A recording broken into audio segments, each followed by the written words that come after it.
Ask the Podcast Coach for September 28th, 2024. Let's get ready to podcast. There it is. It's that music that means it's Saturday morning.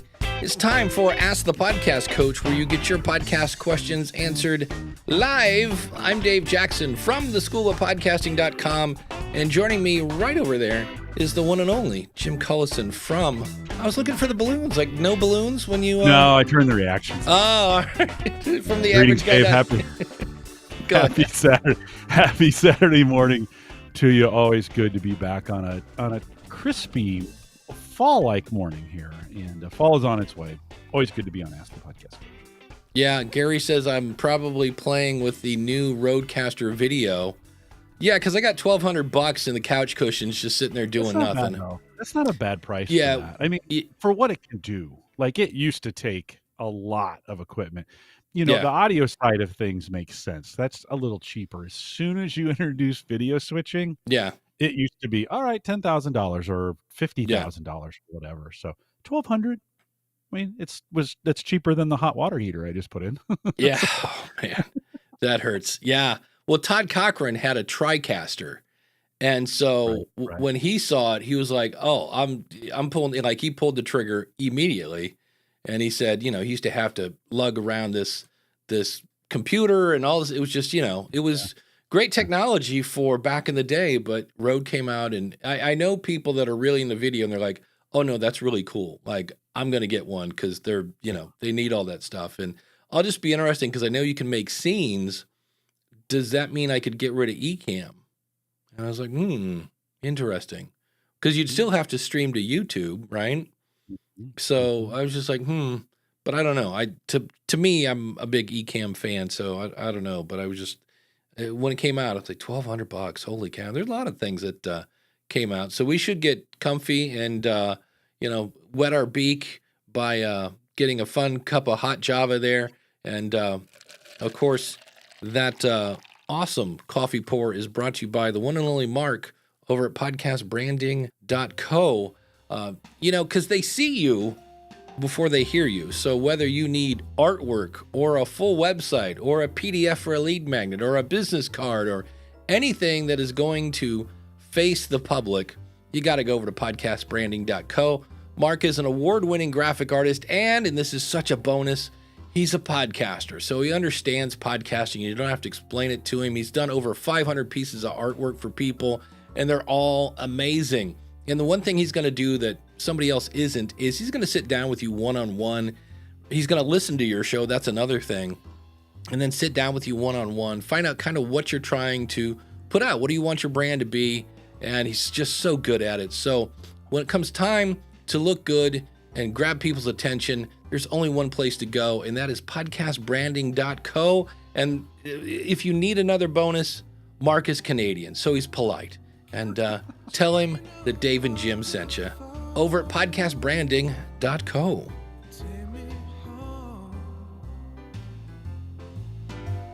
It's my favorite part when you say, and he's Canadian. I always appreciate that. Big thanks to Dan Lefebvre over there, based on a true story at basedonatruestorypodcast.com. This week, he has Turn, A Bridge Too Far, The Godfather. Do you have to say that in that? The Godfather. Part 3, and Remember the Titans. You can check it out today. This was this week. It was actually last week for this week, but you'll give it a try. If you're looking for something to listen to, you need something to catch up on, or just something different, check it out today, based on a true story podcast.com. And Dan, thanks for your sponsorship. And he'll Gadget Geeks next week talking about the Elgato teleprompter.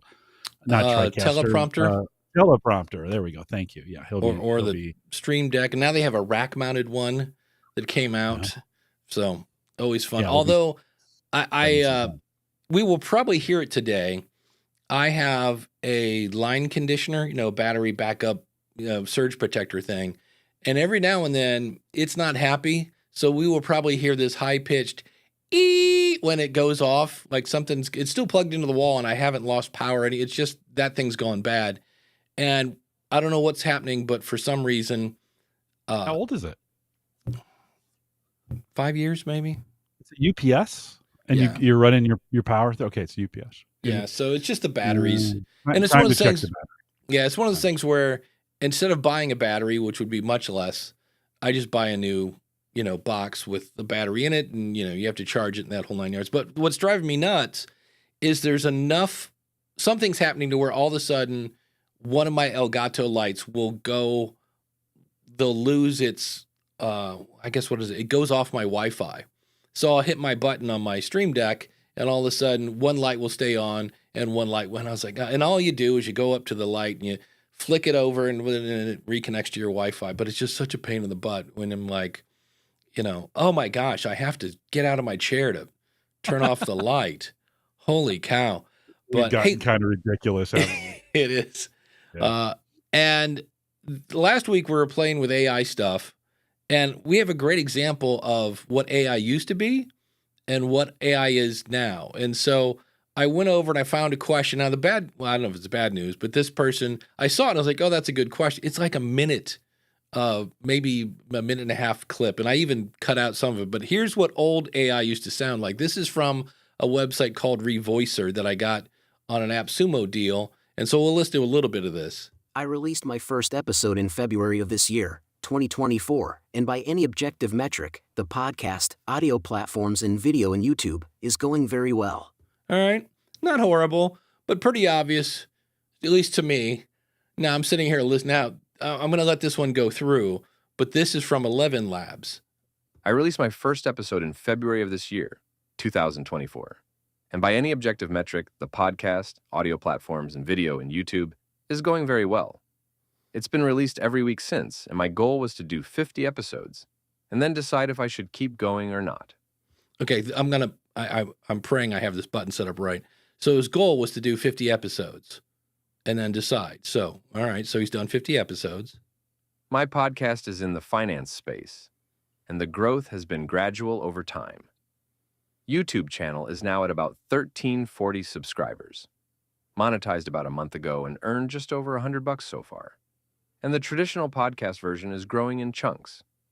It started out very slow for months and then had a big jump, and then after a few months another jump, etc.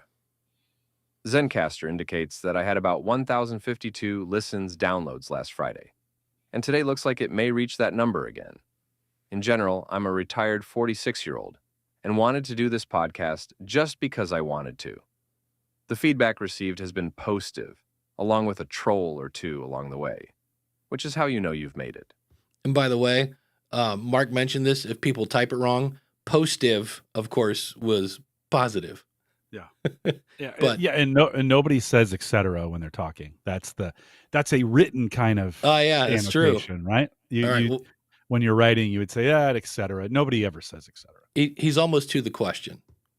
I do all my own planning and editing, and this is a podcast where I have guests. No solo episodes yet. Question. As you approached your 1-year mark, how were you thinking about continuing or not continuing?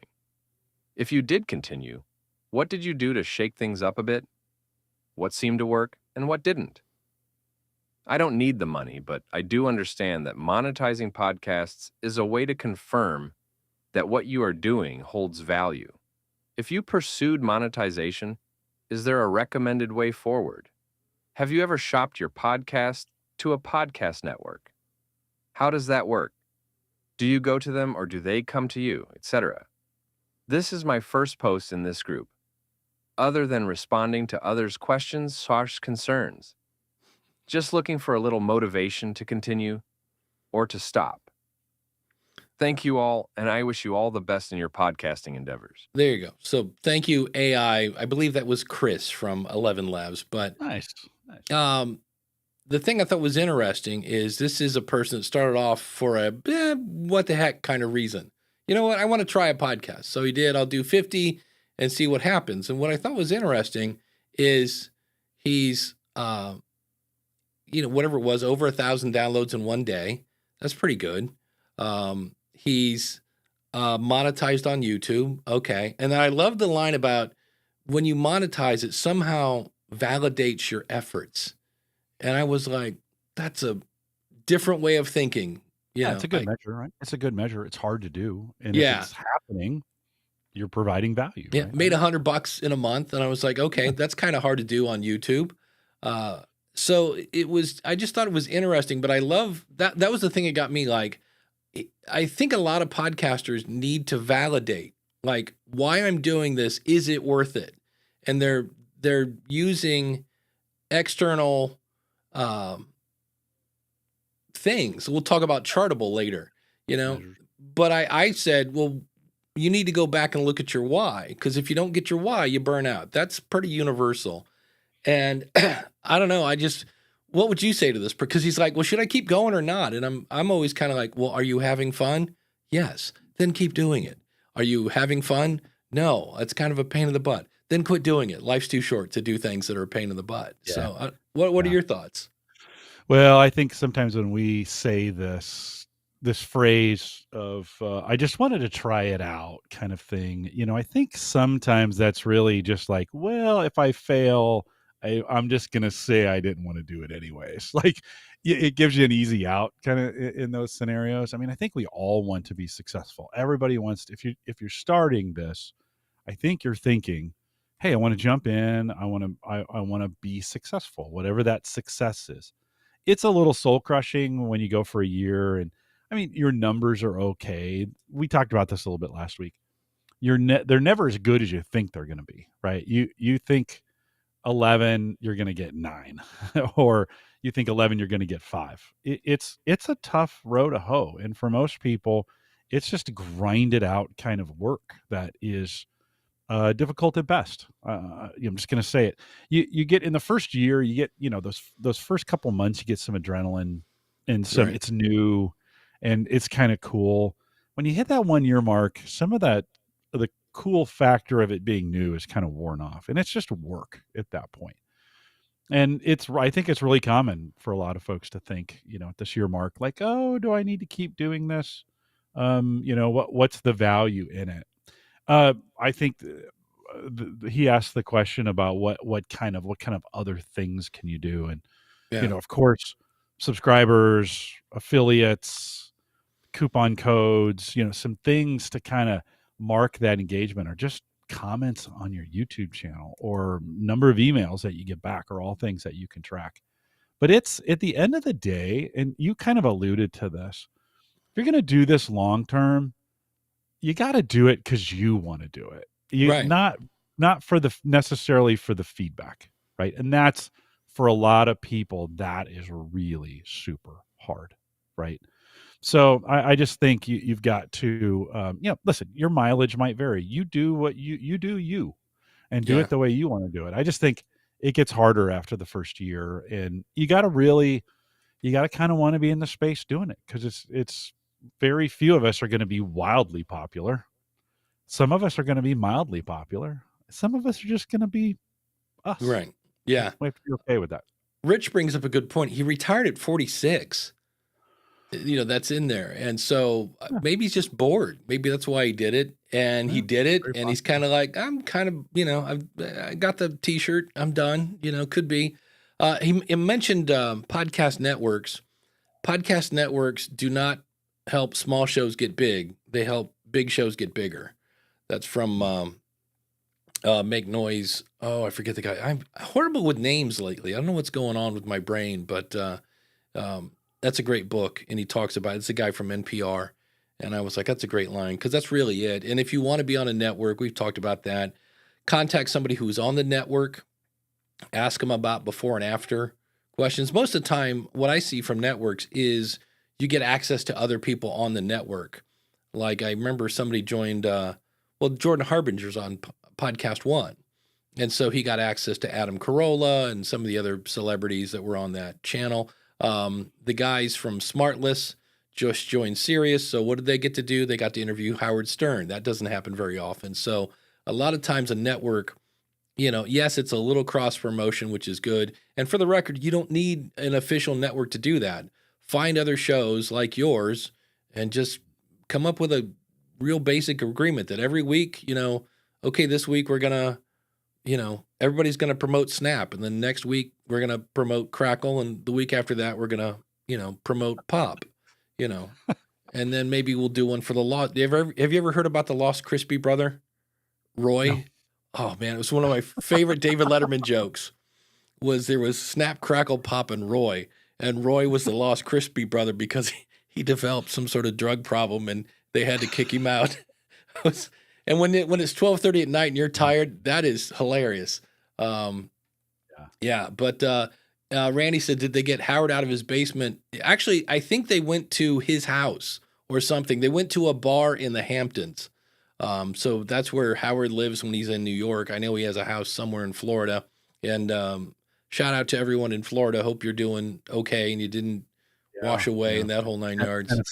Tennessee, right, as it's making its way up. Yeah. Friends. But I just thought it was interesting. I just thought it was interesting because AI voice 2 years ago was. I released my first episode in February of this year. And then this one. I released my first episode in February of this year. Yeah. It just sounds just a little more, This week, so last week I mentioned I did some voice work on 11 Labs. Yeah. And so some of that work made it into a podcast intro that will go live on Monday. And so I played it for my boss. I was in a meeting Tuesday and I said, hey, I've been messing around with AI voices. I want to see if you can tell. And so I said, one of these is AI and the other is me. And so I played both. And she was like, ooh, like, I don't know. I'm going to guess. Oh, wow. Now, it's 50%. The chances of her getting it right are 50-50. He's right. She did get it right. And she said for a few reasons, but she was like, and then I said, what if I told you those were both AI? And I waited for a second. You could see the look on her face like, oh my God. I did that same technique to one of our internal guys who has been working with a lot of the LLM AI stuff, the large language models. I did that same trick where I played it and he said, oh, it's the first one. And I said, what if I told you it was both? And I just stared at him like very seriously. And you could see the panic come over his face. They were guessing. They couldn't tell.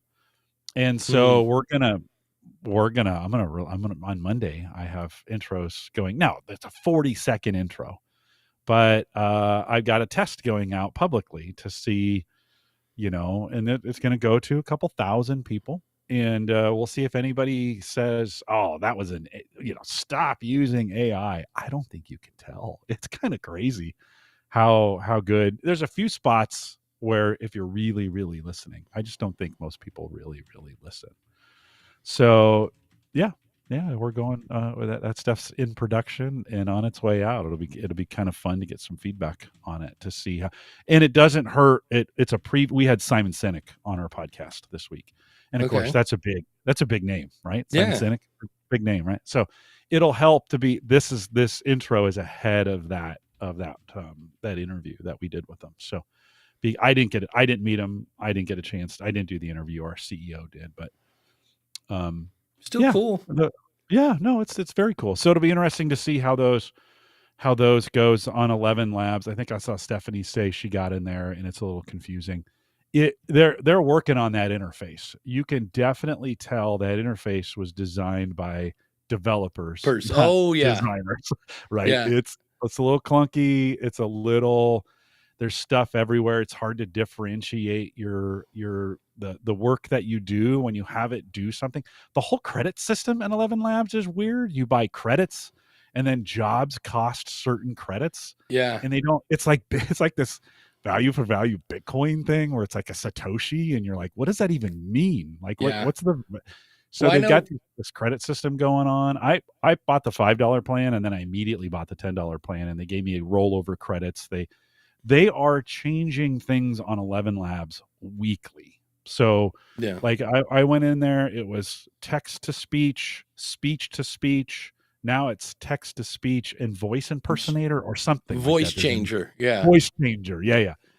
And so that literally just changed. There was no like, hey, we're, release notes. We're doing some things. So 11 Labs is, if you're going to get into this and you're going to work with 11 Labs, just be ready for a pretty constant change. And Dave, I would imagine they'll start cleaning up their UI once they figure out all the things they want to do. I'm sure they're getting feedback from people like, guys, I can't find anything.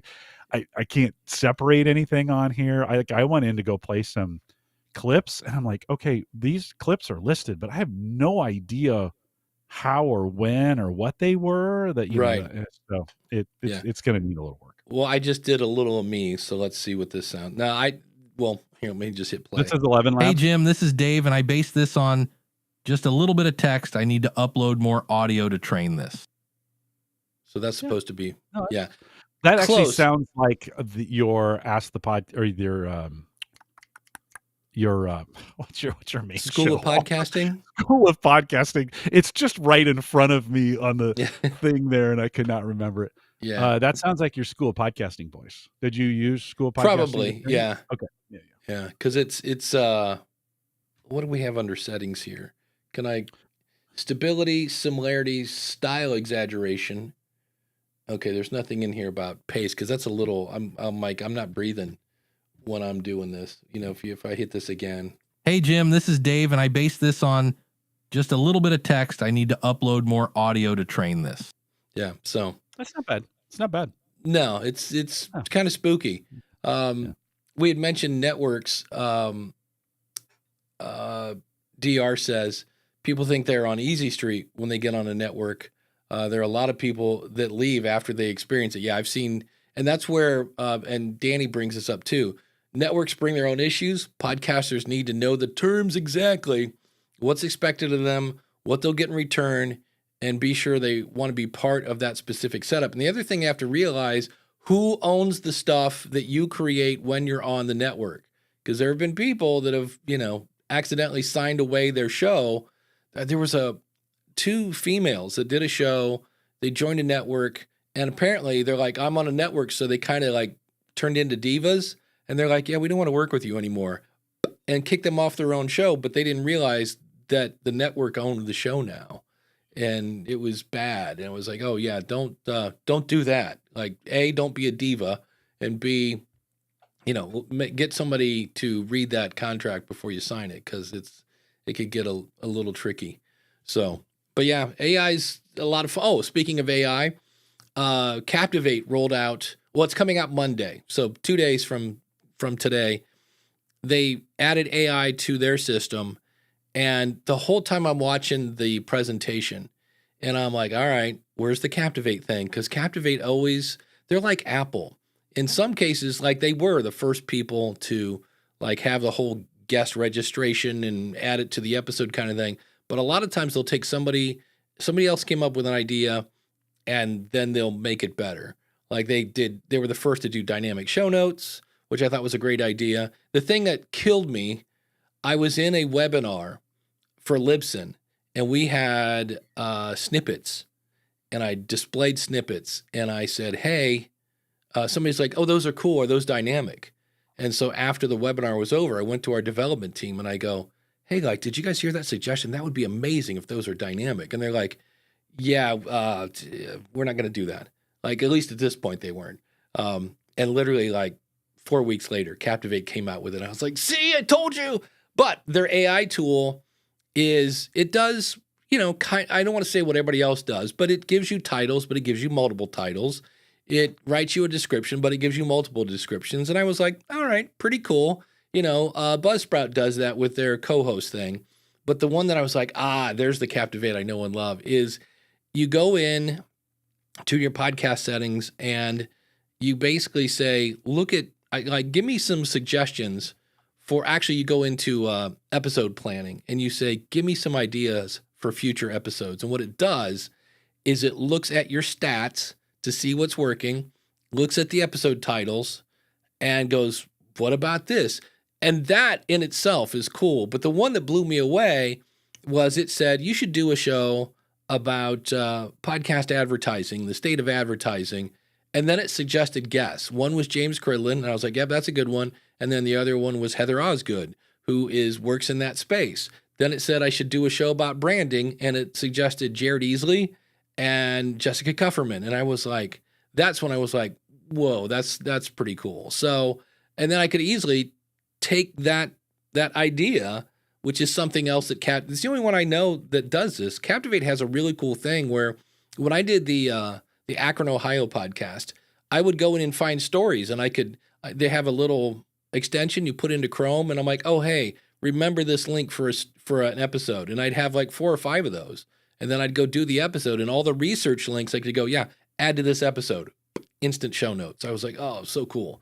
So this episode idea now, in addition to all the stuff that was already there, is now you can have it suggest episodes and guests. And the guest part was the part that I was like, wait, what? And as I'm clicking it, right, I'm thinking, okay, who's it going to suggest as a guest, right? Like this is going to, somewhere along the line, I'm waiting for the shoe to drop. And no, I was like, no, those are really good guests. So it's, AI again, pretty cool. So yes, Danny here says, looking at the trends online too to give you ideas based on trending topics. See, I didn't even know that. That's cool. And then you can train it. You go in and you can say, I'm informal or I'm super formal. The one I loved is a matter of like, I set mine like hard sarcastic. Like Dave is sarcastic, write me as sarcastic. And then I gave it 5 blog posts that I had done to train itself, because I can't wait to do the School of Podcasting this week, because the School of Podcasting is on Captivate, just to see what it's going to do. And then the thing, I should point this out, because I got this somewhat wrong. Because it will do the transcript for you. Now it's $1 an hour. So if that's too much for you, then go get a paper route. Come on now, $1 an hour is really cheap for transcripts. Get a paper route. Yeah. Is that what you just said? That's awesome. Yeah. But if you let Captivate do the transcript, it will do all this chocolatey goodness. It also, by the way, and I've done this, if you are doing any kind of dynamic content and you forget to put in, we'll do this right after this. You forget to do that and leave, a couple milliseconds for a slot, it'll go and find those and then tell you why. It's like, hey, you transition from talking about networks to AI here. This might be a good spot for an ad. So that I thought was cool. And then it's all up to you. I can say, oh, yes, add those chapters to my file.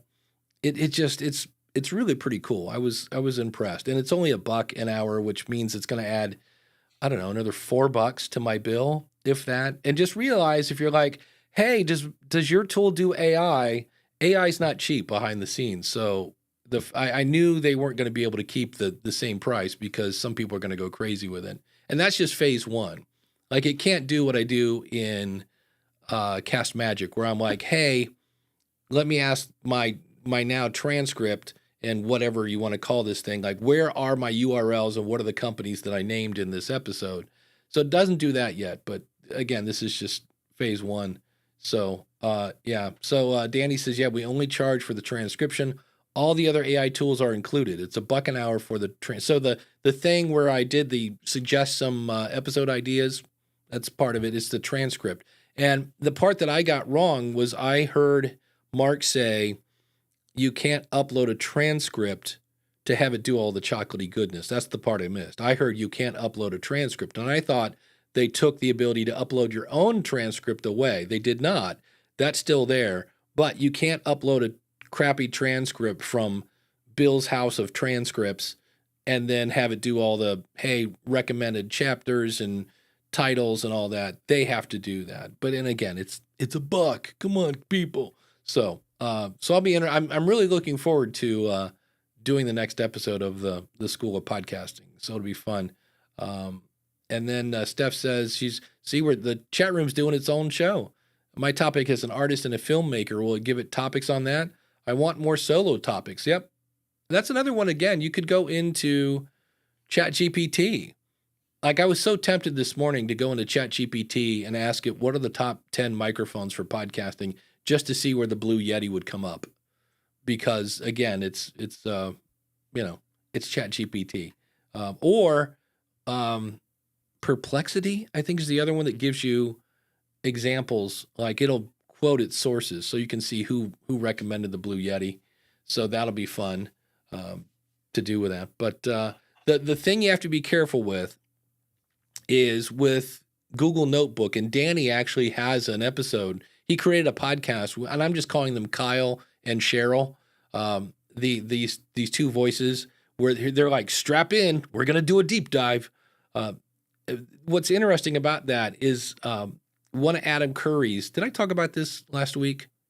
I can't. I've talked about this so many times, but here's what happened. Stay with me. You've got Adam Curry's show, No Agenda, and they're talking about the exploding walkie-talkies and how it all happened on the same day and yada yada yada. All right, so somebody runs it through Google Notebook, and Kyle and Cheryl are like, "Wait till you hear about this explosive episode." Okay, strap in, everybody. And they kind of mentioned that there were exploding walkie-talkies. Not so much that it all happened the same day, but, electronic devices are exploding. So then somebody took the transcript of that show. So we had the original being Adam Curry. Now we've got a transcript of Adam's show. And now we're going to take the transcript of the transcript and run it back through Google Notebook. So we've now gone through Google Notebook once, took the output of that and run it back through Google Notebook. And that one, Kyle and Cheryl are talking about exploding Walkmans. So apparently Kyle and Cheryl went back to like 1981 because we're like Walkmans. And it was so different than the original one of like, there's exploding walkie-talkies in the Middle East. And now there's exploding Walkmans. Kind of. And it was just like, so my worry is if we all just keep regurgitating what somebody just regurgitated, right, we're going to end up with some crap. So it'll be an echo chamber, right? It would, that's the thing. If the inputs become static and like you're saying, so say we freeze ChatGPT in its place today, and then we all base things off ChatGPT, then we're just creating things inside a closed loop. There has to be new inputs coming in, right?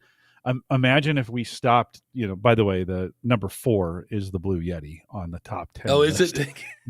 What's the number Randy 1? And I, the SM7B. Oh, there you go. That makes sense. Is what they, it's what happens when we all start saying the same thing all the time together, and pretty soon you get this group.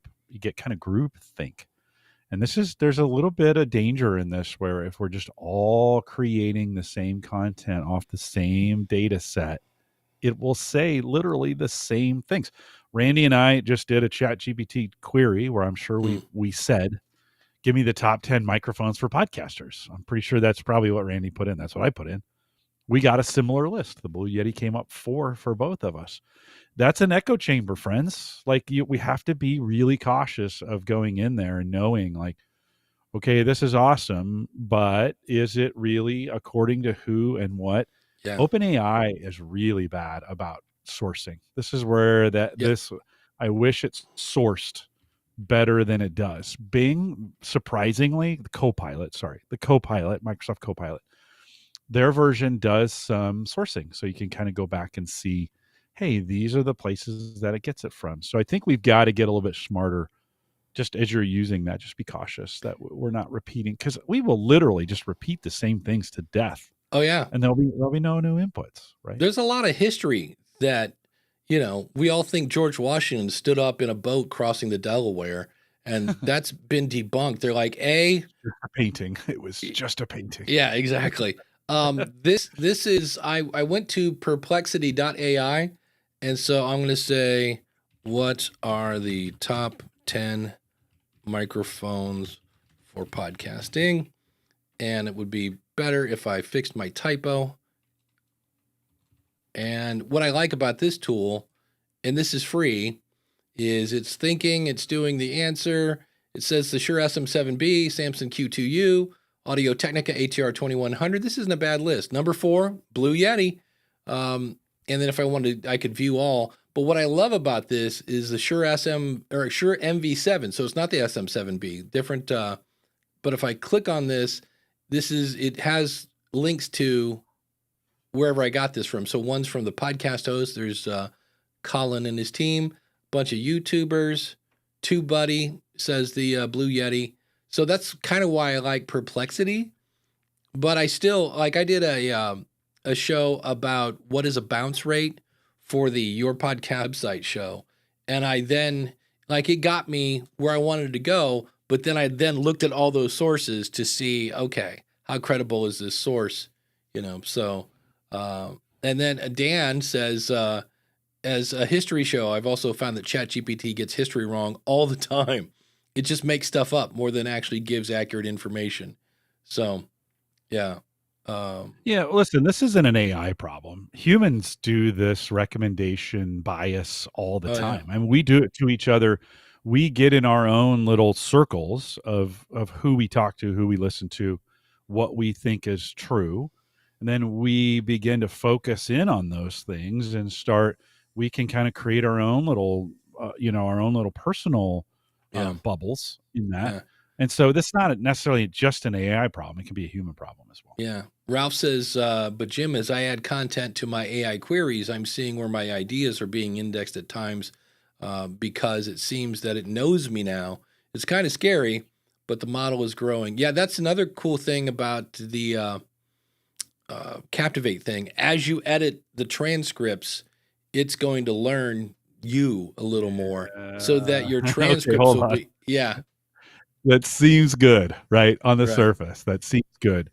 But I've found in some circumstances, sorry, somebody's running water right next to me here. The transcript tries to outsmart you. And so this is what goes on with Otter. So you go in and you do some edits, especially if you're editing people and you're changing some things around. It immediately starts kicking in and starting fixing things. Then, it's like having, 15 people editing a Word document all at the same time and not having any change edit features turned on. And things start changing. Wait a minute, I just changed this. And then it changes it back because it's, a good example is the use of the Oxford comma or not, right? Oh, For some folks you use it and other folks there isn't. If you're an editor and you're going in there and you're adding the Oxford comma and its rules are, you'll change it. It'll change it back sometimes. Right now, that's a over exaggerated example, but some of these AI tools, and I see this with my editor in Otter all the time, they get a little too smart, and then they start trying to be helpful, and they're actually destructive in the process. So eyes wide open, friends, going in there and knowing what you're getting. It sounds cool, Dave. Sounds cool on the surface, not always cool in actuality, and not the be all end all. We still need to think about things. Yeah, I heard a clip. John had a great. I was calling them Kyle and Cheryl. John is calling them Karen and Chad, and I'm like, I think that's a better. Poor Karen. Yeah, Poor Karen. One Karen ruined it for all the Karens. Come on.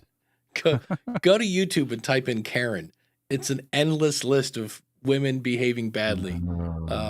Yeah. So, but I heard one clip where it's Chad and Karen, and Karen explained how she had lost her wallet and what a horrible situation was. I'm like, wait a minute, Karen's not real.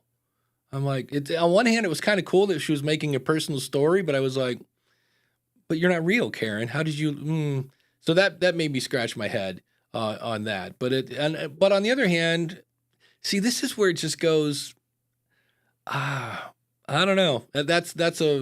I like the fact that it's making up personal stories, because I tell people all the time, well, the one thing that AI can't do is create personal stories, but apparently it can. And so I was like, okay. Now the question is, are they good personal stories? I guess we'll find out. But it's it has stories in its right. in its database, so to speak, that are pulled from us putting out somebody stories. else's story. Yeah. So it's like a bad comedian. It's stealing stories. Yeah. It's a sentence calculator. It's good at creating sentences that make sense. Right. This is why, Dan says it lies to us about history. It's not lying. It just doesn't have enough information to say the truth. So it puts in the next logical word. Well, sometimes that word is correct historically, and sometimes it's not, right? And it's trying to give you a sentence that has a high predictability of making sense. That's what its job is to do. Its job isn't necessarily to be accurate, right? It has no like accuracy memory of like, oh, Right. do I check what I say to make sure that's actually the truth? Well, friends, what is truth? I ask you. How would it know? I mean, there are two versions of, and probably Yeah. more than this, 3. Yeah. but there could be dozens of versions of an event that are all truthful, but to each one of those, only one is the truth, right? How does it know of those versions which version of your truth you want, right? So this is the thing, we say, we call it hallucinating, right, or whatever. Listen, it's just a calculator. You just gave it some things, and it's trying to make sentences that make sense. It's Yeah. it's not aware. It's getting smarter, or maybe it's getting a little bit better or more accurate. But friends, it's not thinking. Don't let's just know this. It's Yeah. just a calculator. It's just a word calculator. Yeah. Dan says it tried to tell me Tom Hardy started a movie about Andrew Lincoln, the guy from The Walking Dead. Yeah, that's not, sorry, that is not correct, Mr. AI. Danny has a great point here. He says, use AI as additional intelligence that complements you as a creator, as opposed to artificial intelligence that replaces your uniqueness, a way to reframe thinking around the tools. Yeah, I'm always like, I'm like, hey, let me make the content and then let me use AI to maybe polish it.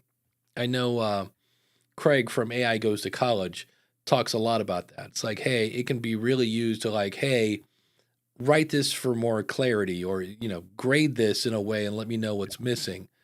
That's, again, use it as an assistant. Don't use it as the generator to, make up. And I always say, if you want to be a thought leader with your podcast, and the way you're going to be a thought leader is by reading a script written by ChatGPT, that's a big like no, because it will ask ChatGPT when was its latest update, and it'll be like, depending on it said 2021 for history and 2023 for latest stuff, and I'm like, so that's not thought leading if you're referring to things from 2022.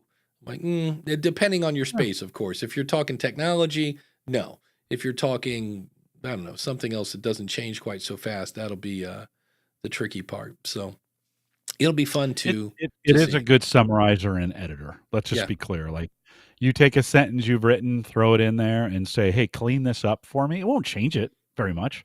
It will move some things around. Listen, the early versions of Grammarly, this is what they used. Right? Yeah. They weren't saying, it's funny, Grammarly never called it AI. That was their thing, right? Good on them for creating their own brand, right?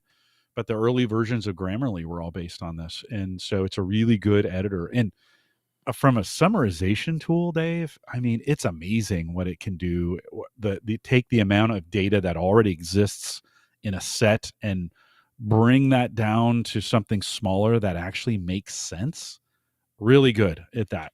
But creating things necessarily on the fly, yeah, that's still, we're maybe still a ways. And to be honest, imagine a human with all the knowledge of the internet trying to make sense of questions Right. asked by individuals who want their biases confirmed. That's impossible. We're never going to get to that point where, because we listen, we all have our own internal biases, things that we believe to be true, whatever. And so there's dozens of versions of things out there, and it's just not going to happen, friends. That's just not going to be, we're not going to get to that point. It's just not possible. So I think use the tool for what it's good for sure. Yeah. Dan says, generally, I think we try to make the tool do everything when there's not really an all-in-one tool. And that's true for recording a podcast. That's also true for AI. DR says, my problem is that clients who don't understand AI think my prices are too high because they think AI is doing all the work. They don't know how much I work and rework and rework stuff that AI gives me. Yeah, everybody thinks AI just, you just throw it in the thing and it spits out a thing and you're done. You're like, maybe not. Gotta be careful with that. For sure. So keep that in mind. Here's a fun question.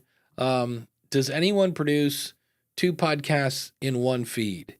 And I can tell you from my days of working at Libsyn, that is such a bad idea.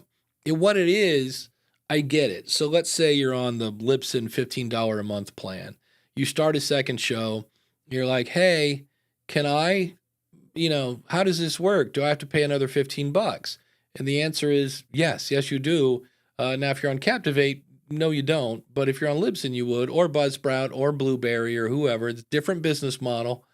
And so their answer is, well, I'll just put it all in the same feed.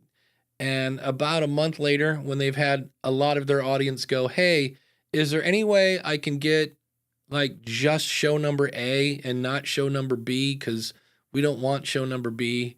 And they come to their media host and go, how do we split these? And it's just a mess. It's a giant mess. And you have to get people to resubscribe to show B now. So that when I saw that in Reddit, I was like, yeah, Danny says, one show, one feed. Don't invite problems that don't need to exist. Yeah, it creates a mess. I just remember every time I saw that ticket at Libsyn, I was like, oh, who advised you on that? And my guess would be somebody in Facebook. Yeah. So that's always kind of tricky. Ralph says, yeah, in terms of AI, the answer is to use the tool, but don't be a tool. Exactly. So keep that in mind. Another one we got here, and we throw this on the screen. If you're watching this, somebody was angry at Spreaker. Anyone else here use Spreaker? They rolled out more changes for podcasters over the weekend with no notice. As usual, they turned on auto optimization, even if you had it turned off, and are adding ad breaks of 2 ads each as often as every 5 minutes. That sounds yummy. The algorithm is out of control. I understand that it's their right to try and bump up monetization, but it's excessive, disruptive, and a lack of transparency, and the lack of transparency from them is never ending. And my guess is they're on the free plan or something. But the one thing Spreaker is interesting because they're owned by iHeart, if I remember now. And it's like, if you have a Spreaker account, like I love Spreaker because they barely, and I mean, they give you this much, like a very, very tiny amount of what's supposed to be your website. They don't give you one. So if you're a person like Libsyn, Captivate, Buzzsprout, they give you a very basic website. Said the guy who works for Podpage. Spreaker, you almost don't get a website. So it's weird because in the early days, like 2010-ish, like it was Libsyn, Blueberry, Spreaker, and Spreaker was keeping up. And I remember when they came to, I know they asked me, I don't know if they asked you, Jim, like, hey, what do you need us to do? And they kind of came around and, Jason says, hadn't noticed, he's on Spreaker. So he says, and I'm on a paid plan. So maybe, that was only for the free people. Cause look, it's one of those things when it's free, it's not free. They're either A, selling your information, which they, probably are. And then B, they've got to make that money back. And so they're going to get that money back by putting ads on your show.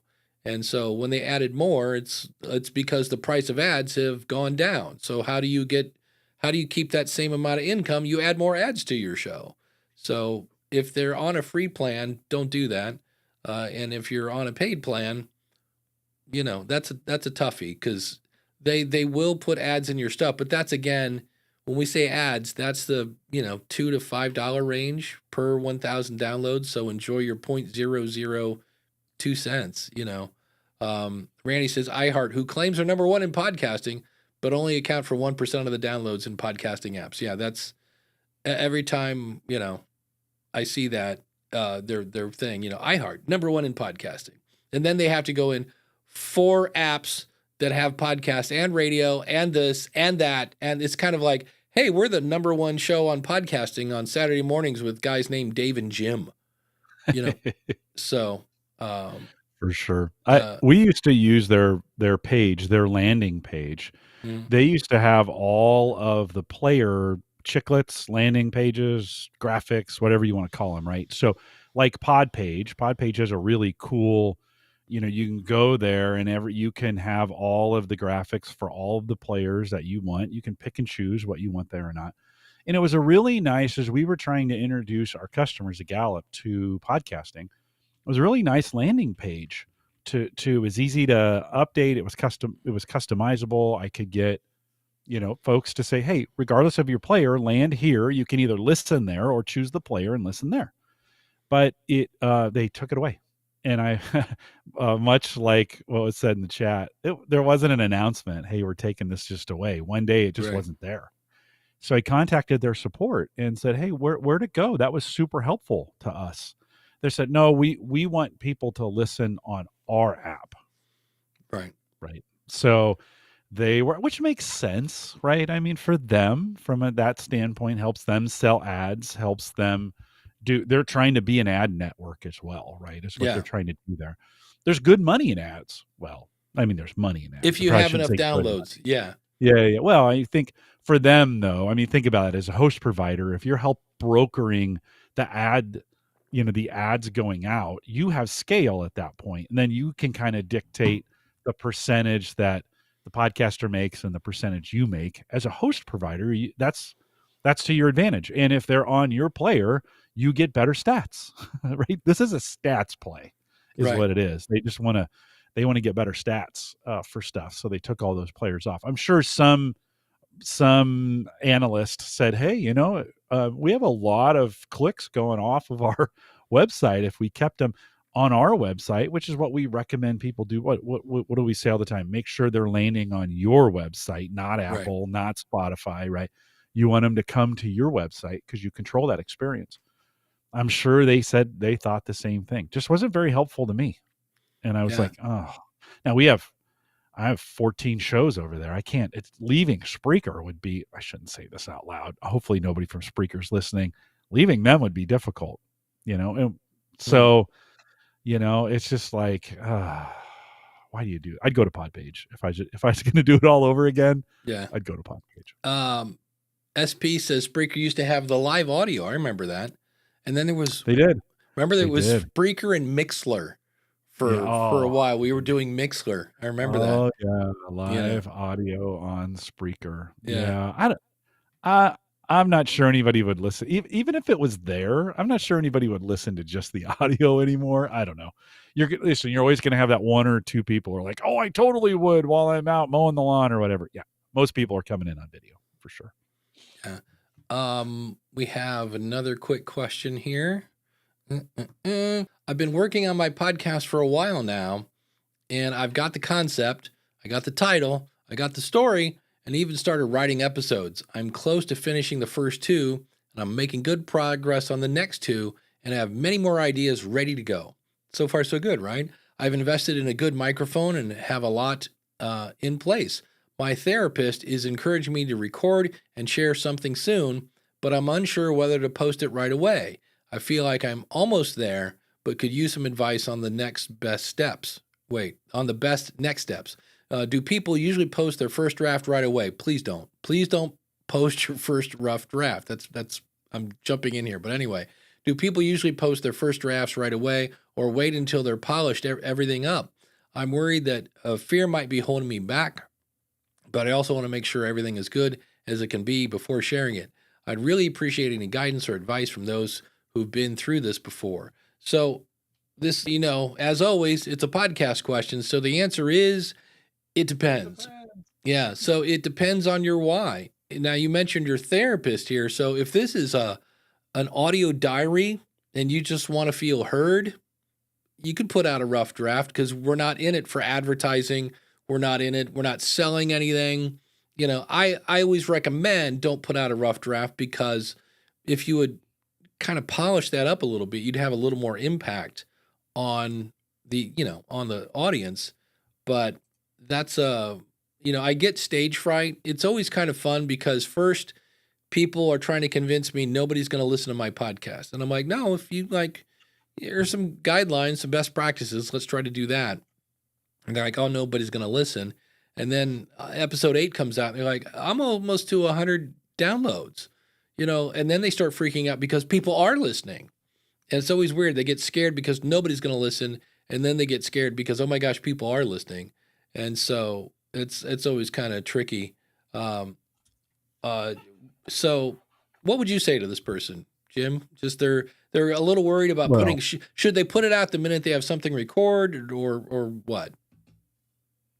yeah, we answer this question all the time, which is We your do. first couple ones are terrible anyways. Yeah. So throw them out there, let some folks listen to them. Don't base anything on it. You're going to learn a ton of things.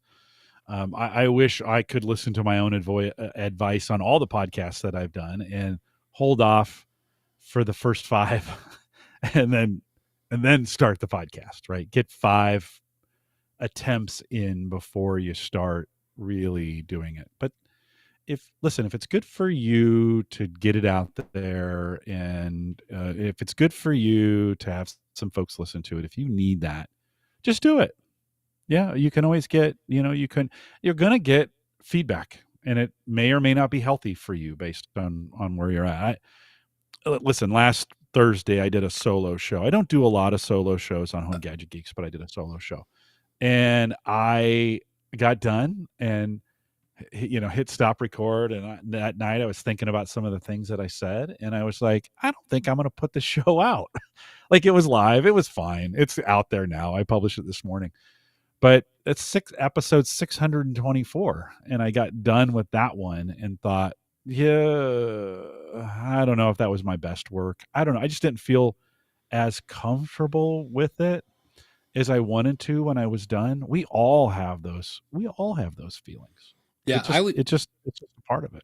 I've had those episodes that I've worked really hard on. I put it out there and I think this is going to just go crazy, and it's crickets. And I have at other shows that as I'm clicking publish, I'm like, should I really click publish on this?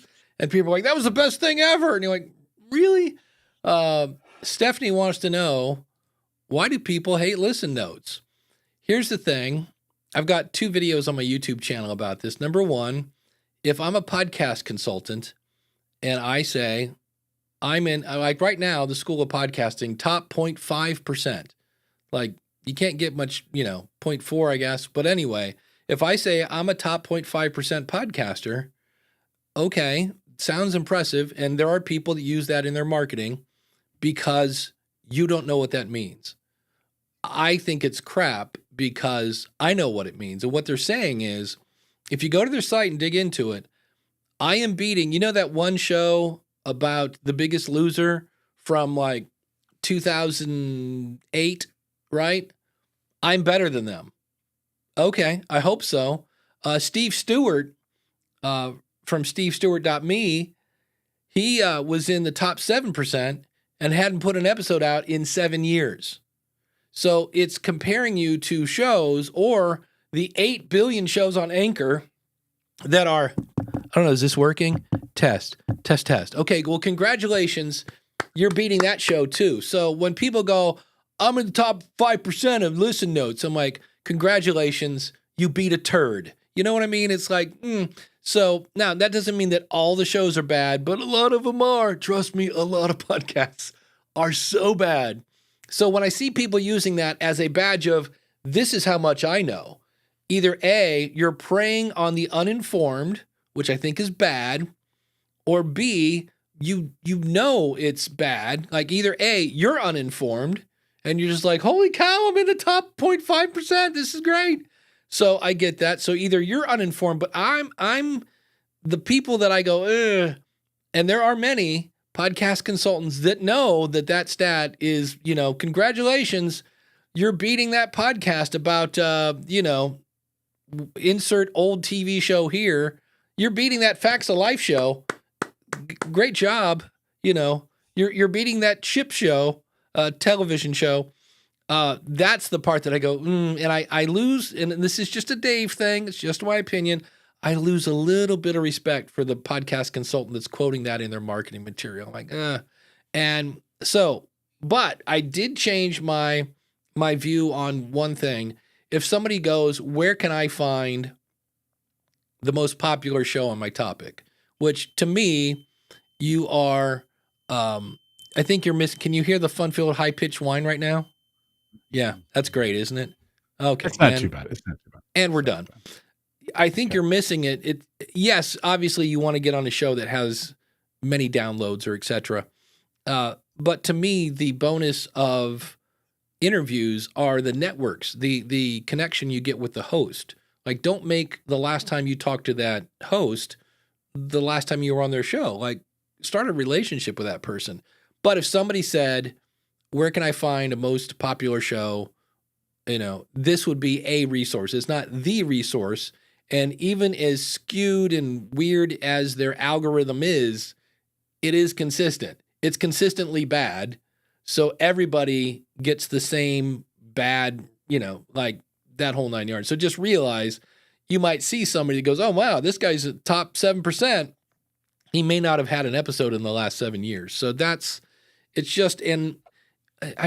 marketing people. I'll give you an example. There are great salespeople, and then there are the guy. This is when I was a youngin'. I was 20 something. I had a very short sales career, and I had sold a copier to a church, and I came back, and it was my first sale, and the guy's like, "Oh, well, you didn't."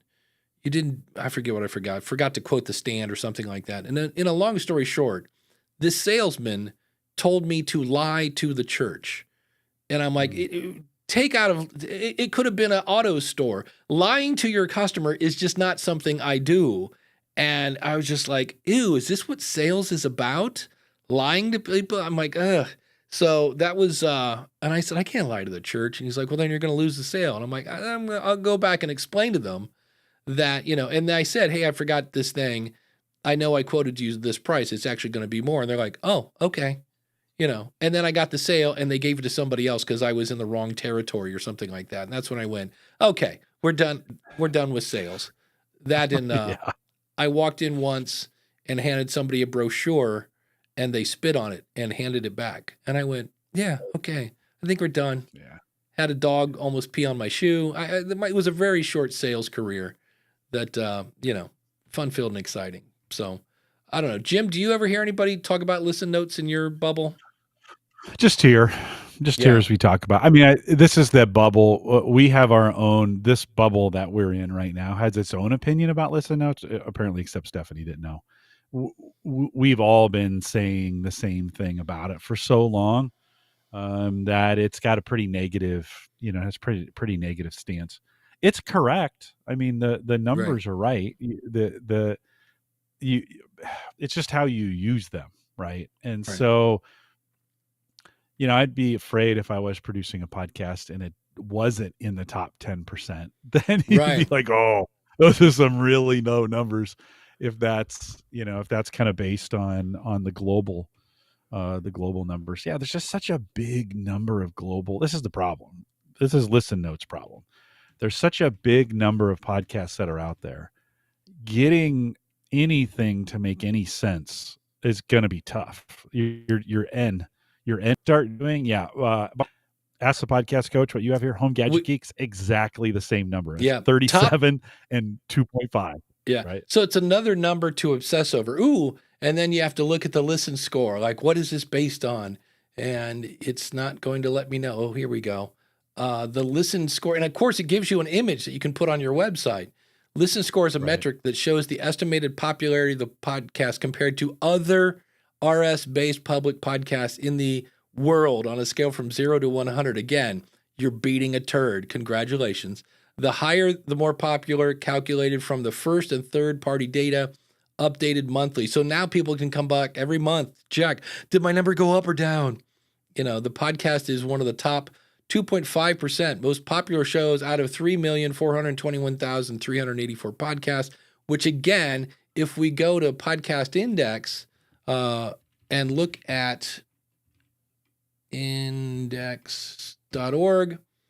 and go to stats, there are 4 million podcasts and you are beating them. Congratulations. But really, there's only 4, and that's, to me, 434 that have put out an episode in 90 days. Like, if you're putting out a show every 3 months, like, are you really, look, do what you can with the schedule you got, but I'm looking at 30 days, maybe 60, but, even a podcast published in the last 3 days is 96,000. 230,000 for 10 days, 326 for 30 days. And that's the number I look at. If you publish once a month, okay, not the best schedule, but 323,000 is way different than 4,274,000. So I'm just like, yeah. So the list note, that's yeah, the problem. You're making a judgment call. This is their problem. right, You yourself saying, "Hey, I think 30 days is the right number." right, But someone else, I say, "Oh, Dave, you're totally wrong. Like it's 60 days." And here's why. And I Right. give you 3 really valid, and I could probably have ChatGPT give me 3 really valid reasons why you're wrong about that 30 versus 60. Then you and I have a Microsoft versus Apple conversation, a battle over, like why we think we're right on this. And all of a sudden the numbers then they're really meaningless because you got to explain to somebody, okay, it's based on a 30-day rolling average of the thing, and Right. people's eyes just glaze over. Like Listen Notes has decided to just say, you know what, we're going to give it the global number and we're just going to call it that. And Listen Notes is really there to sell ads and Right. and cross-reference to other services, which I'm sure they have affiliate relationships with. So their goal is just to drive traffic to their site so they can make money on ads and affiliate relationships. But that's hard. That is when you talk about those stats in that way, to get a number that's meaningful, you're going to have to make a judgment call, and your judgment call and my judgment call on what is meaningful may be completely different. What would be nice is a configurable on that site. What would be nice is a configurable, hey, where do I rank based on the 30-day number? Where do I rank based on the 60-day number? That may actually be more helpful. So you could kind of, if you were going to go in there and see, because all of a sudden your end gets a little bit smaller and you drop a little bit more, Yeah. most people would. So maybe that'd be good.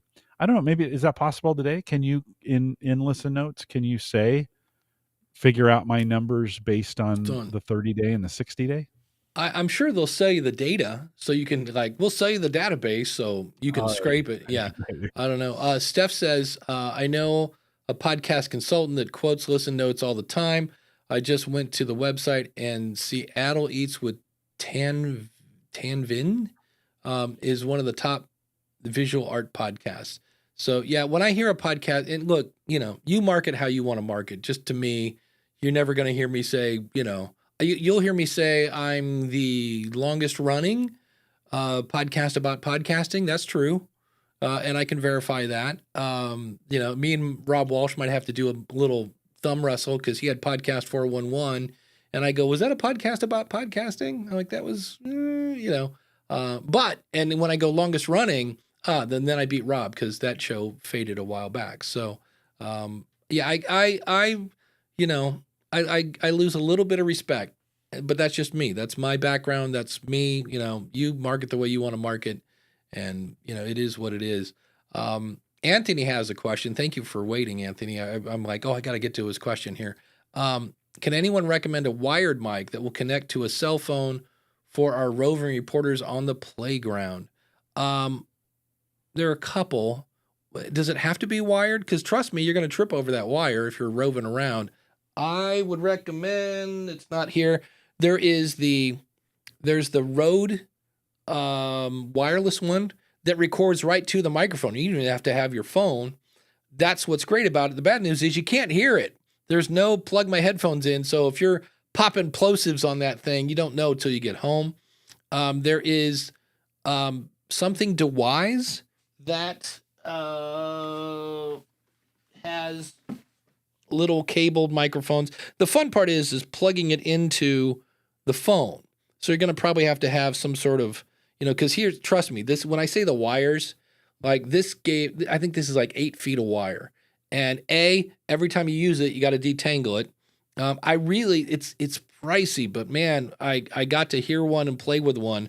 The Shure little wireless microphone, it's like $330. So that's a little pricey, but they're literally, the microphone's the size of your pinky, the end of your pinky finger. You just clip it on, So it's not like you're, somebody. I always love these. Look, I like my Rode microphones; they sound great, but I also don't like it when it looks like I've pinned a pager from 1988 on my shirt to do the interview. But they're really cool, and they have noise canceling, which is, especially if you're on a playground, could come in handy, because I saw on the Shure website that they're standing next to like some sort of ocean type thing, and there's wind, and so you have waves crashing and this and that, and then all of a sudden they just go here. There's a button where you're like, with noise reduction, without noise reduction, and it's a big difference. So that in terms of, and that wirelessly connects to your phone, and from there you can export to Dropbox or someplace to get it on your computer or whatever.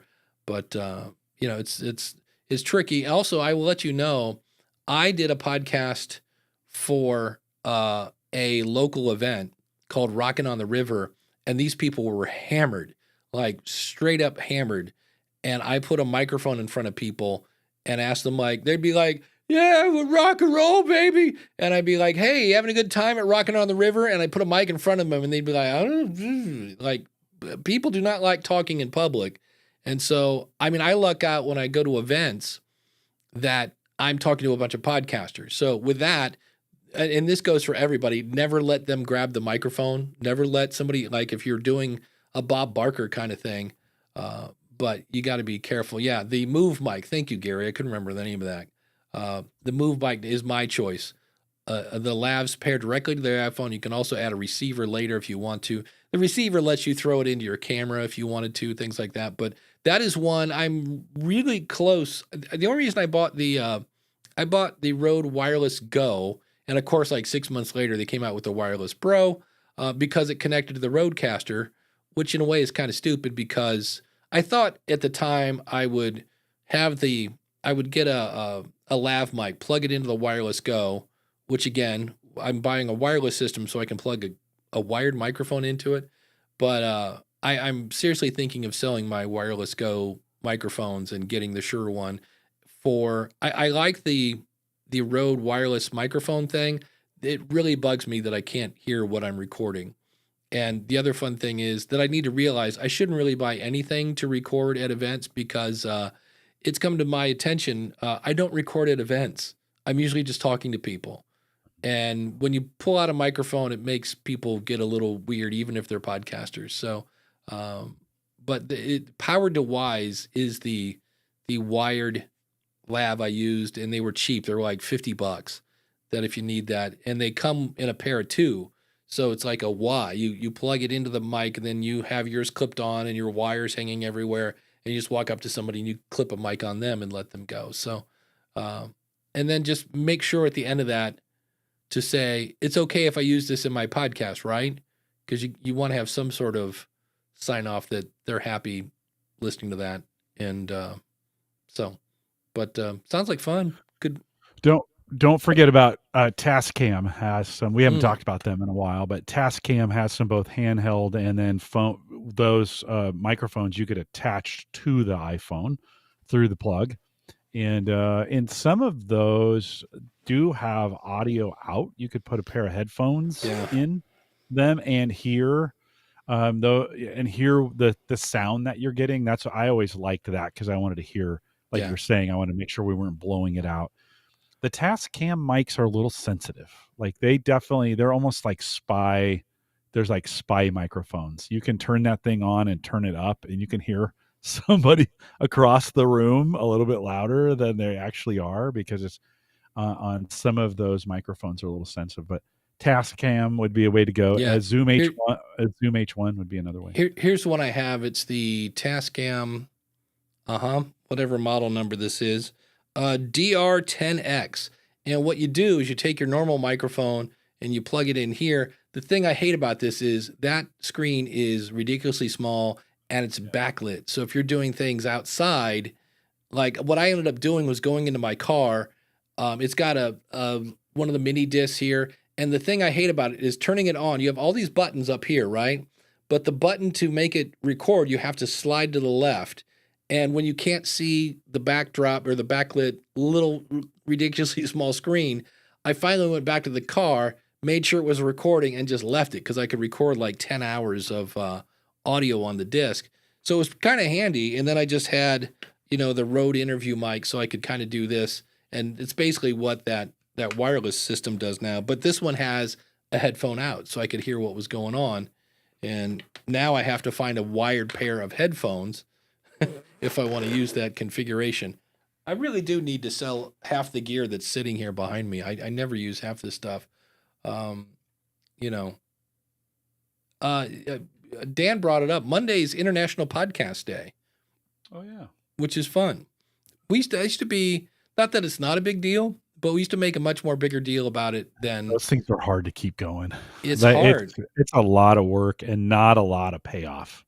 I mean, you talk about one of those things of you got to keep going. And no matter what you do, you disappoint some people and you've never done enough. I mean, this gets filed under the no good deed goes unpunished type thing where and people, yeah, I did, it was me. And then last minute you get somebody to sign up. Hey, you have this hour slot. Oh, now I got to go wash my hair.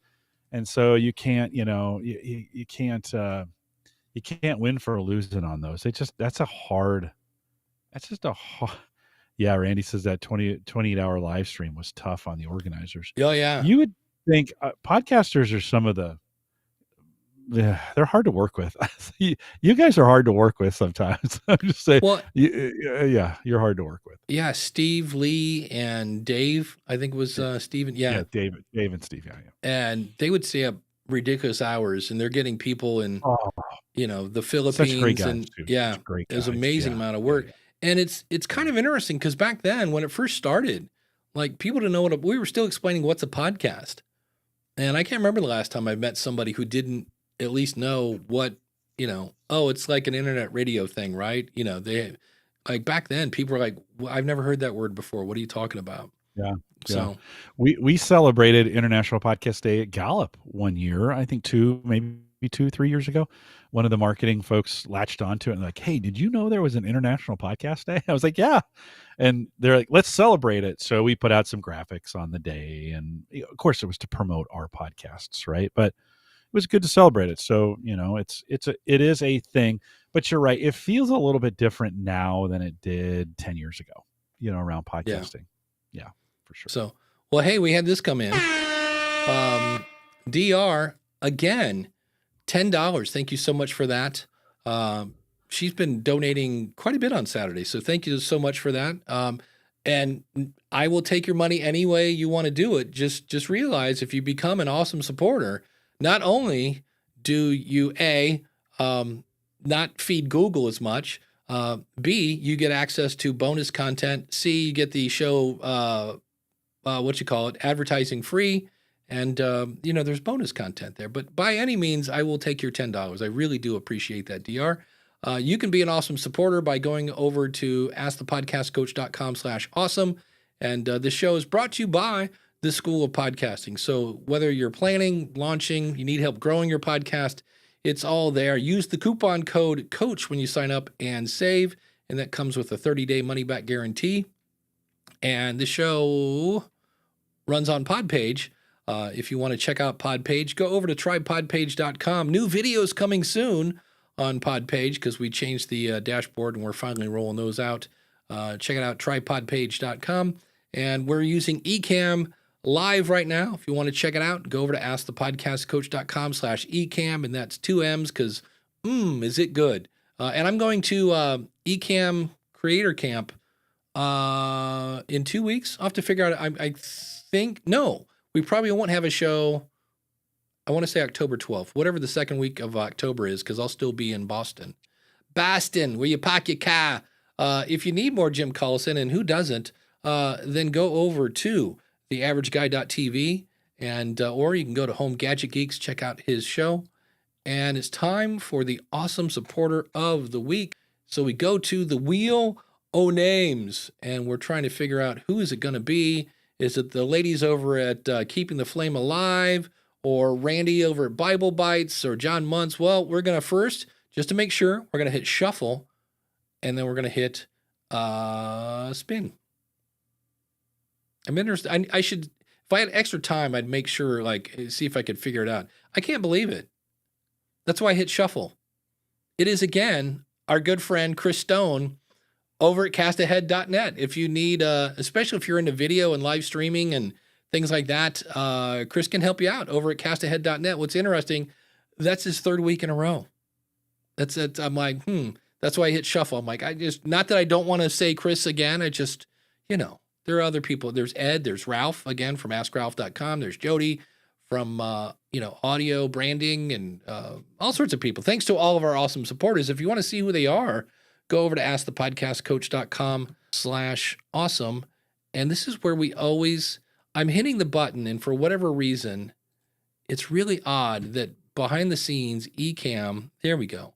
It just won't come up. It doesn't pop up when I hit my button on my screen. But anyway, if you have found the show, that it's saving you time, saving you money, have we saved you a headache? Have we kept you educated? Have we entertained you and made your Saturday morning bright and shiny? Well, then you can go over to askthepodcastcoach.com/awesome and become an awesome supporter today. So thanks to everyone who helps out with that. We do appreciate that. I just want to shout, have we not entertained you? What movie is that from? Gladiator. I think Gladiator 2 is coming out here. It's got Pascal. What's his name? Pedro Pascal. Am I pronouncing his name right? There is a Gladiator 2 coming out. Yeah. I went and saw, I've gone to 2 movies, and it's weird. I went to one. I saw the Beetlejuice movie, and there was like almost nobody there on a Friday night at 6:00. And I'm like, okay, and then when I came out of the movie, it was like almost 8. I'm like, I'm sure there's going to be a bunch of people coming in as I'm leaving. And that was not the case. And so I went and saw another movie. Now I always go to like the 6:00 showing because I'm trying to beat the crowd. And I was the only person in the theater. So I was like, movies are going to go away. Like I love big movies. I don't go enough. It is kind of odd that the ticket's $13 and the popcorn's 15. Give me a break. But brutal. Yeah. Brutal. Yeah. You ever bought food in the theater? You ever gone to these theaters that have food and drink as well? No, I can only imagine. Some have bars. Yeah. It's for the two of us, there's like $55. You're like, well, I was going to say you get a pretty good meal for $55, but that's not true either. I went to a pizza place and spent $75. So it's, be careful, friends. It's getting expensive out there. Yeah. Randy's nerding out with the Roadcaster. He says if anyone has a Roadcaster Pro 2 or Duo with the beta firmware installed and using a Mac. So there's a lot of like this, that, and that. It is possible, he says, to set up the new virtual devices using Loopback. Reach out if you need help. So that makes sense. I'm just not streaming my Spotify and everything else. I saw it and I was kind of like, not really my cup of tea. And there we go. Dan, of course, would know, the movie guy. Yeah. Denzel Washington and Pedro Pascal in Gladiator 2. Yeah. Because there were so many unanswered questions from Gladiator 1. I was like, oh, well, yeah. So who is the guy? Who is the lead in Gladiator 1? What's his name? I've been trying to. Oh man, I can see him. I know. John Oliver owns his jockstrap from that movie. Why can't I remember what his name is? Well, the chat room's going to bring it up in 30 seconds, I'm sure. Well, spoiler alert, he's not back on Gladiator 2. Spoiler alert. Go watch the original Gladiator before you go see. There's Russell Crowe. Thank you. Russell Crowe. There we go. That's who it was. Yeah. I can see his face. It looks good. Anything with Denzel Washington is going to be good. So make sure you get out there. By the way, those two are back together. They were in Enforcer. No, the Eliminator. No, one of those things where I'm going to get you. Yeah, one of those revenge movies that's out there. The Punisher? No, not that one. No, one it's of those. Equalizer. That was yes. Yeah, that's Pedro and Denzel were in those together in I think the second one. So they're back. I've been watching. I've been watching Reacher on Amazon. Oh yeah, and this guy's like 6'5". He's just a giant beast of a dude. Oh yeah, and it's fun because you just know. I like the fact that they actually allow him to occasionally get hurt. Like it's not quite Rambo where he's running a half a mile and apparently everybody who's trying to kill him is trying to shoot him in the ankle and missing. That always drove me nuts with Rambo movies. Like on occasion, he will actually somebody will actually cut him and, he gets beat up in both seasons. And the second season, even more. I mean, he is just, you're right. It's a little more realistic, I think. Yeah. Which call me crazy. I know we go to the movies to escape. And, sometimes that's what your podcast is. It's just an escape for people.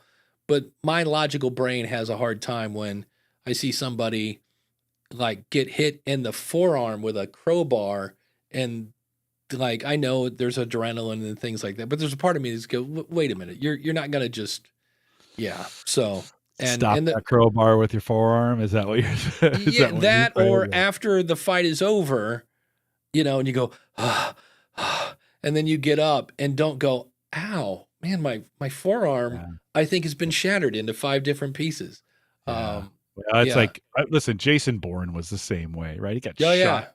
He got shot in the shoulder and then just disappears, walks away, run. And yes, he's bleeding. But you're like, I'm going down.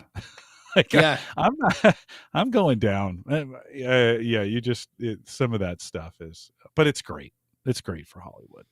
Yeah. Dan says, I can't help but see the Reacher guy, which is Alan Richardson, as the stereotypical dumb jock from the Blue Mountain State. See, I've never, there we go. So, but anyway, so that's Movies with Dave and Jim. Thanks for tuning in. That's our segment, our movie segment. Our movement segment for that. Should we have a movie segment each week here at the end of the show? I do want to bring this up. I've been playing with many different apps and I liked Podcast Guru because I can do the whole streaming sat thing. But I heard people talking about Pocket Casts, and Pocket Cast has this cool feature that I can be listening. In fact, they have a web-based interface, and I love the fact that I can pull up Pocket Casts on the web and see where my bookmarks. So, Adam Curry made a great point about video on the new media show, and it goes a little something like this. He said, I understand the obsession of audiences wanting to see how something is made, because for years you could really only listen to radio. Again, not every book needs to be a movie. I love that line. Not every book needs to be a movie. But, here's James Cridland talking about the discoverability problem. 2 other things there that I thought were interesting. One of them is 2 in 5 people, 44%, sample new shows every month. So if you're there doing new shows, then actually there are a lot of people who are sampling those, which kind of tells a bit of a lie in terms of the podcast discovery problem. Oh, there's a podcast discovery problem. Well, not. So I love that. I never expected to hear James Cridland go off voice with the podcast discovery. That is, so he has such a great speaking voice, right? And he could say anything, and it would sound smart, right? It would just sound smart. Yeah. So I love that feature because I'm constantly like, I got to. And what I do is I take screenshots of the app and try to go back later and find it. So I love that feature. I think Podurama does that, but I'm kind of bummed. I'm like, I want all my favorite features in one app and still haven't found that yet. Also, if you haven't gone to schoolofpodcasting.com/question, I'm dying to know your thoughts on chapters. Do you use them in your show? Do you use them as a listener? Are you in the What Do You Mean Chapters book? Whatever. Go over to askthepodcastcoach.com/question. This is the last day I'm taking. Technically, yesterday was, and I haven't looked in the folder, but usually I have people like, hey, I answered your question, and I haven't got a lot of those. And I'm dying to know because I play a lot with chapters. So at any rate, so schoolofpodcasting.com/question. And don't forget to tell me a little bit about your show, where we can find it. So it's also free self-promotion. So Jim, do you use chapters? Yeah, I do now. Yeah, but I use them. I pull them out, give them timestamps, and just put them in the show notes. That's how. There you go. Chapters. Yeah. Nice. And what's coming up on Home Gadget Geeks? Solo show this week. I'm giving up on backups. I'm just done. I'm the backup guy on the show, but I think I'm done. I think I'm done with backups. If that's shocking enough for you, head over to theaverageguy.tv, or it's posted right now, homegadgetgeeks.com. On the School of Podcasting, well, this is we're doing the question of the month. I was gonna next week we'll be doing Are You in Your Own Way? That's what I was gonna talk about, but I looked up and was like, oh, it's question of the month. So you'll be hearing, we'll be talking chapters on the School of Podcasting this week. So thanks to Mark over at podcastbranding.co, Dan over at basedonatruestorypodcast.com. Thanks to DR for the super chat. Find her at Mouthy Broad Media. And thanks to the chat room. You guys are always fun to hang out with and great questions. And Jim has left to go to a rave, so that's great fun. And it's one of those things where when I go out to Reddit and I see the same old questions, it's interesting to see what you guys are going to bring up. And I knew we were going to talk about AI and Captivate and other things like that. Are you confused by your? Well, look at the screen. Okay, when I do this, this black screen that I have there shows up at the end. Let's see if we can evoke it. Okay, now watch. It's colored, and then watch as it clears out. Oh, no, I didn't do it that time. Of course. I don't know. It was just right. Sorry, you could see the weirdness on my face. All right, guys. We'll see you next week. Take care. Enjoy the rest of your weekend.